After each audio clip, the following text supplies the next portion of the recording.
يعني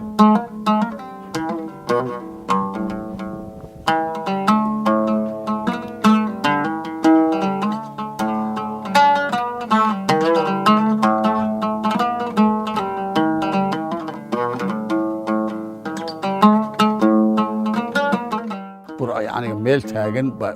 يعني لوجو مقعد مرت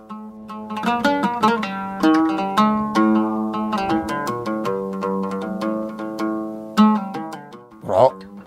waxay ku qiyaasan tahay 1922 maantii giib burca lagu dilay yaa magaaladii markaa dadku haystay burca ahayd Soomaalida caawa loo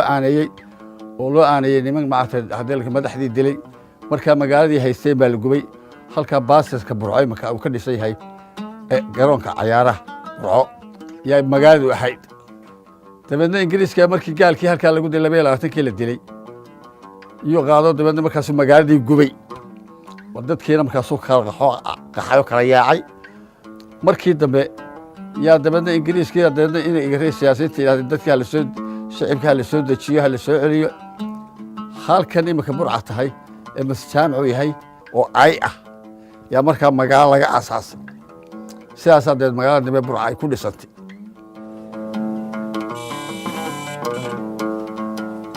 dalka dhigay markii gobonnimadii hadal ka dhigay caawa gobonnimadii hadal ka dhigay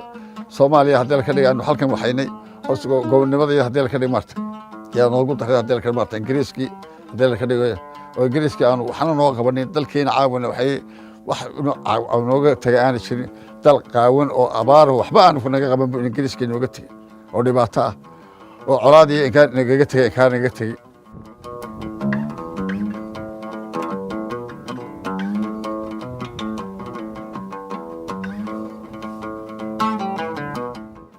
وضحى تقدر تدرس وحكون لها ايش الدال هذول الى قوي بري لكن كيلومتر بس على توقاس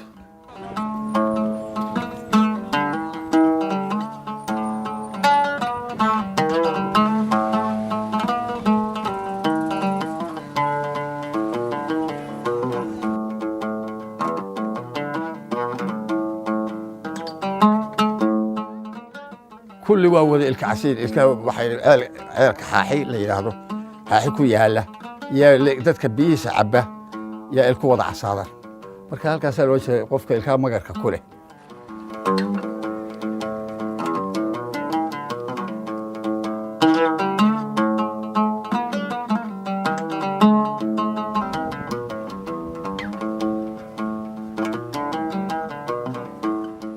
hargeysa iyo burco isku dhaqan ma isku dabeecad ma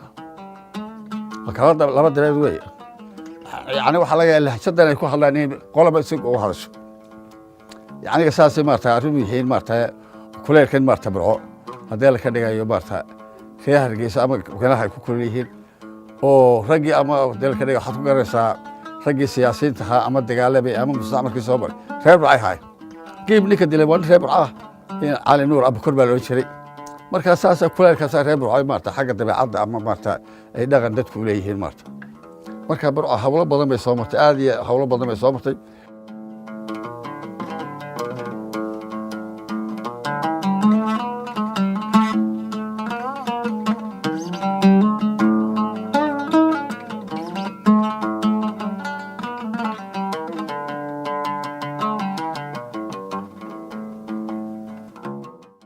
ma ka heshaa barnaamijyada dalsoor ka baxa